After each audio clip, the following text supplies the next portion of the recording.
Assalamualaikum warahmatullahi wabarakatuh. Teman-teman, kali ini saya sangat senang sekali karena saya dapat surat dari Google AdSense. Nah, ini dia teman-teman. Konten kali ini saya akan berbagi cerita tentang surat PIN dari Google AdSense ini ya. Jadi setelah saya verifikasi data, 1 minggu kemudian saya datang ke kantor pos Lamongan yang ada di sebelah timur alun-alun Lamongan. Saya bertanya ke petugasnya, ternyata masih belum ada surat dari Google AdSense untuk saya. 2 minggu kemudian, saya mencoba datang ke kantor pos Sugio, karena saya dari Kecamatan Sugio. Saya datang ke kantor pos Sugio, saya bertanya kepada petugasnya, kemudian beliaunya mengambil surat Google AdSense sekitar seginilah. Nah, segini. Kemudian dicari-cari nama saya, ternyata tidak ada, ternyata belum datang. Nah, ini saran saya untuk teman-teman yang mungkin menunggu surat Google AdSense yang belum datang, yang belum tiba, bisa langsung tanya ke kantor pos langsung ya. Mungkin surat Google AdSense teman-teman sudah ada di sana atau sudah datang. Nah, nanti kan bisa langsung teman-teman ambil. Nah, 3 minggu kemudian surat dari Google AdSense belum tiba dan saya mengajukan PIN ulang. Setelah saya mengajukan PIN ulang, beberapa hari kemudian saya dikabari adik saya melalui Facebook, kantor pos mengupload daftar nama penerima surat Google AdSense. Kemudian saya cari dari daftar nama itu, ternyata ada nama saya. Kemudian saya berkomentar di situ dan admin kantor pos itu menyarankan agar saya mengambil di kantor pos Sugio. Dan hari ini saya ambil. Nah, ini dapat surat Google AdSense. Terima kasih Pak Pos, terima kasih. Oke, cerita selanjutnya, awal mula saya membuat akun YouTube.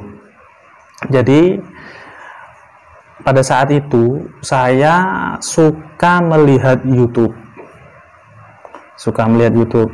baik itu untuk hiburan, untuk musik, atau untuk pendidikan ya, maksudnya mencari referensi mengajar pendidikan pada saat itu. Dan saya belum mengerti atau belum tahu kalau YouTube bisa menghasilkan uang pada saat itu. Jadi saya suka melihat saja video-video YouTube untuk hiburan, musik, dan video pendidikan. Nah, seperti itu. Saya belum tahu kalau YouTube bisa menghasilkan uang. Nah, kemudian suatu ketika saya ingin membuat pembelajaran tentang tata cara sholat pada saat itu untuk siswa-siswa saya. Akhirnya saya buat video. Nah, saya berpikiran kalau ini saya masukkan YouTube mungkin lebih efektif gitu dan bisa dilihat banyak orang. Pikiran saya seperti itu. Akhirnya saya baca kitab Fasolatan, kemudian saya rekam dan saya upload ke YouTube. Nah, itu awal mula saya membuat akun YouTube. Untuk itu sebenarnya awal mula. Nah, ternyata sudah hampir 20-an video tentang tata cara sholat. Ternyata viewernya itu nggak sampai 50, 20 itu saja. 20, paling mentok ya 40, dan subscribe-nya pun nggak nambah-nambah, pancet segitu. Kalau nggak salah pada saat itu yang nyabret ya cuma murid-murid saya. Akhirnya saya coba ngupload video Jaran Jinggo. Nah, Jaran Jinggo pada itu di HP istri saya ada video Jaran Jinggo. Nah, kemudian saya upload. Ternyata beberapa bulan kemudian saya coba lihat viewer dari masing-masing video itu Jaran Jinggo ini viewernya banyak sekali. Akhirnya saya berpikir seperti ini, mungkin pembelajaran tentang sholat ini bukan ranah saya ya, kan sudah banyak di YouTube tentang tata cara itu dan orang-orang yang lebih kompeten tentang itu. Akhirnya saya berpikir, wah kalau gitu buat konten hiburan saja gitu.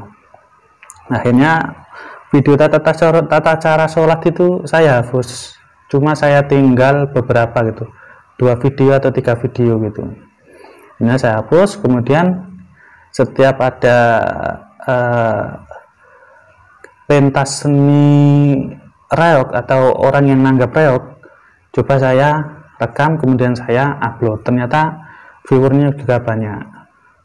Nah, beberapa bulan kemudian saya coba cek lagi viewernya di situ. Ternyata viewer terbanyak itu adalah tata cara sholat Jumat.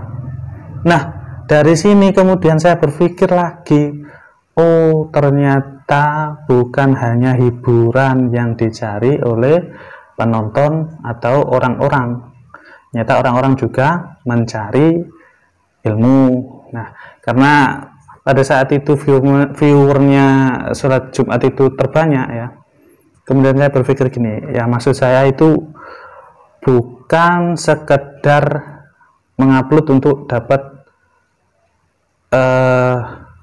adsense-nya atau dapat uang dari YouTube-nya ya, tapi kalau peribahasa itu sambil menyelam minum air. Nah, dunia dan akhirat. Nah, kita menyampaikan juga kebaikan, ilmu pada masyarakat, mereka dapat manfaatnya, dan saya juga dapat manfaat itu karena menyampaikannya itu, kemudian juga dapat adsense-nya itu, dunia akhirat, maksudnya seperti itu.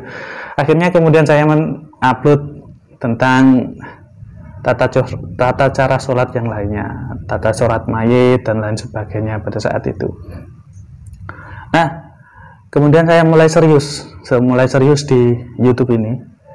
Saya mulai continue membuat video-video.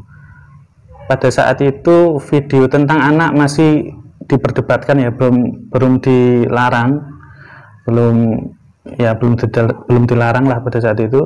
Kemudian saya berpikir, wah ini konten anak ini banyak penontonnya.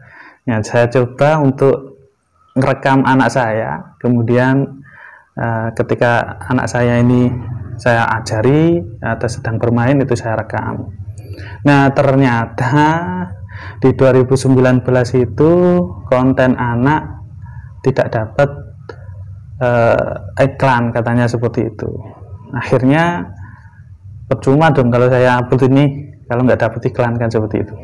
Akhirnya saya hapus lagi, dan akhirnya kontennya pun nggak jelas ini arahnya kemana.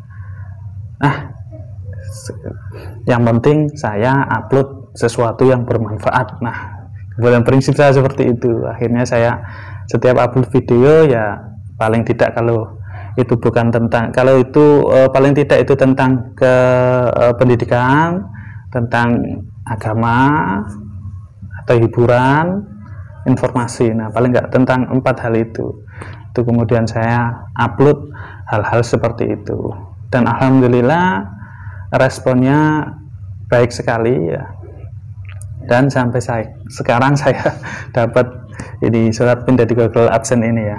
Ini semua berkat kalian semua, dan saya terima kasih pada kalian semua telah men-subscribe channel saya, telah menonton channel saya, dan semoga kedepannya channel ini menjadi lebih baik lagi. Nah, itu tadi cerita singkat tentang awal mula saya membuat konten YouTube ini. Nah, ada sedikit ketinggalan ya, pada saat itu saya nggak tahu sama sekali tentang YouTube. Kemudian saya belajar dari YouTube juga, dan dibantu oleh siswa saya. Pada saat itu saya kaget sekali, ternyata ada salah satu siswa saya yang juga punya konten YouTube. Dan kaget saya itu, subscribe-nya sudah banyak sekali. Akhirnya dibantu oleh siswa saya ini, dan alhamdulillah channel ini sekarang berkembang sampai detik ini.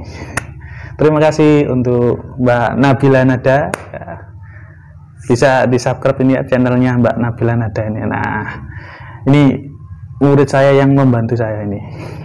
Terima kasih ya. Oke teman-teman, cerita kali ini cukup segini saja. Terima kasih untuk kalian semua yang sudah menonton video saya ini. Terima kasih banyak. Terima kasih banyak. Assalamualaikum warahmatullahi wabarakatuh.